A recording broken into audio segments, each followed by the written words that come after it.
Good evening, everybody. Good evening.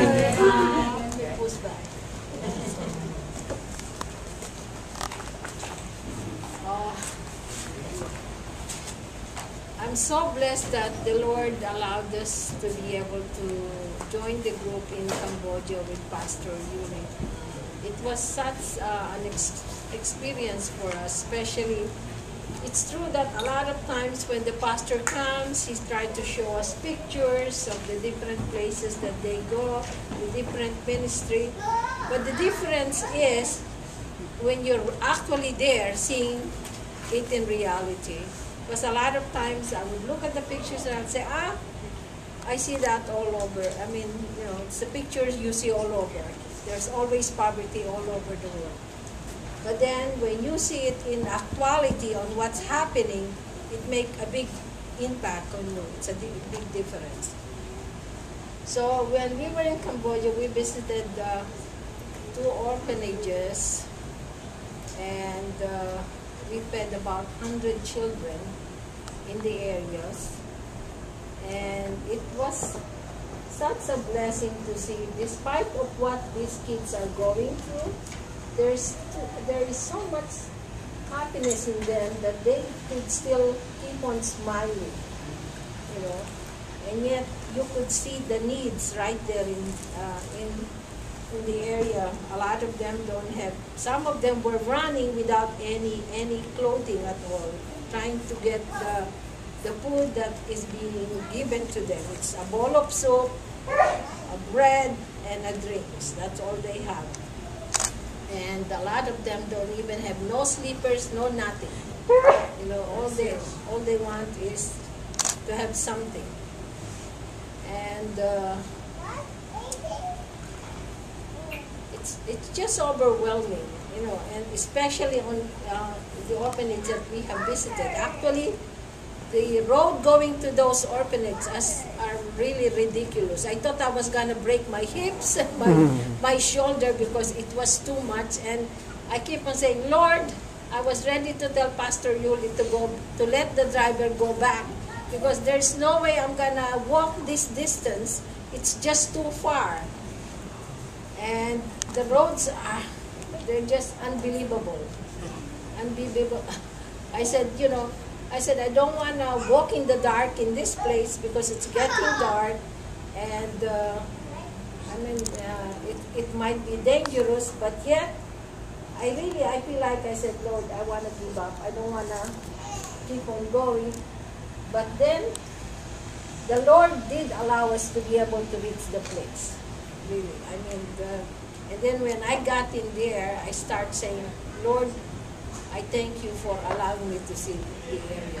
Because, to say, a lot of times we try to give up because we're so used to being so comfortable. You drive, in certain areas, and you don't meet this kind of problems. But anyway, as soon as we got in there, we saw the kids, and the first thing that we have noticed as a group is they were telling us that they walk such a distance. I think they start at 5 o'clock in the morning to be able to get to the school, like 7 o'clock. And the roads are really something. They're really so bad. So the question is they requested for bicycles, so they could at least ride the bicycle with a couple of the other kids to go to school. And it's not only that, they also use it, I think, for attending some Bible study somewhere else, But it's just, a lot of times we do complain so much. Here we are, we're even late in church, and we're complaining, we have our cars with us and everything. And these people don't even have the nerve to complain, and they just keep on walking for so many miles to be able to go to school and to go to church. And that made a big impact on me. I said, Lord, we are so blessed, very much blessed, and so thankful. I said, we tend to complain, and yet look at what's happening in this area. And it's just, it's unbelievable what you have, we have to I mean, the blessing that the Lord has given us, it's just tremendous. It's a lot. And then, and there are also some kids in there that wants to go to school and yet they don't have the tuition to go.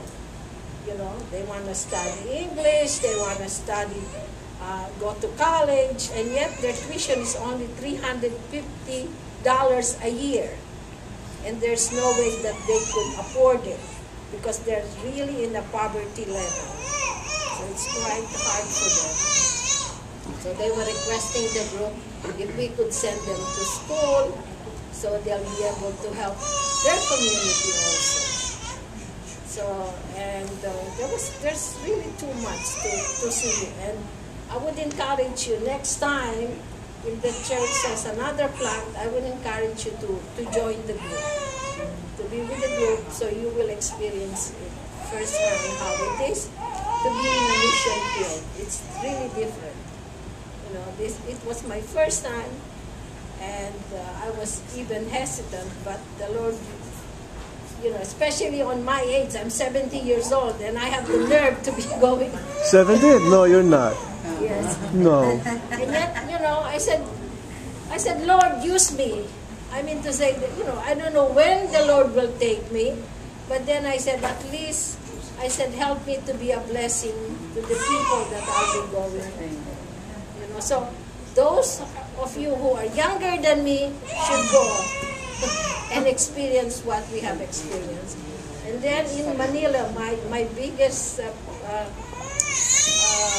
blessing was when I visited a children's hospital wherein all the 20 kids are terminally ill.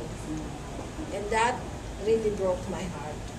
Because seeing them, there's about 20 beds of terminally ill children, and the situation is so bad because, on their last stage, the best thing that people could do is give them comfort, make them at least comfortable where they are. But what I saw physically is the bed that they're laying down are all full of holes. And then the nourishment is so bad, they give them half a sandwich, a little sandwich, and a little juice. And that's what they get. And these are kids that are terminally ill, that really almost on their last stage. Most of them are leukemia cases, and a lot of the families cannot afford to buy the blood because you have to buy the blood in order for them to be transfused. And they don't have the money to buy those items. So I need to say, that's why before I left, as soon as I left the place, I went straight to a mattress factory in order to be able to order the mattress, at least give them comfort during their last days here on earth. So that's the one that we're processing right now. And I had been in contact with them, so the company told me as soon as the money is there, they will give me only 7 business days, and those mattresses will be delivered to them. So as of Sunday, I hope I'll have the funds ready, so it could be, transferred to the proper authority in the Philippines. And that is one of the things that. And another blessing, I'm so blessed this week, is one of the pastors from Cambodia gave me a call.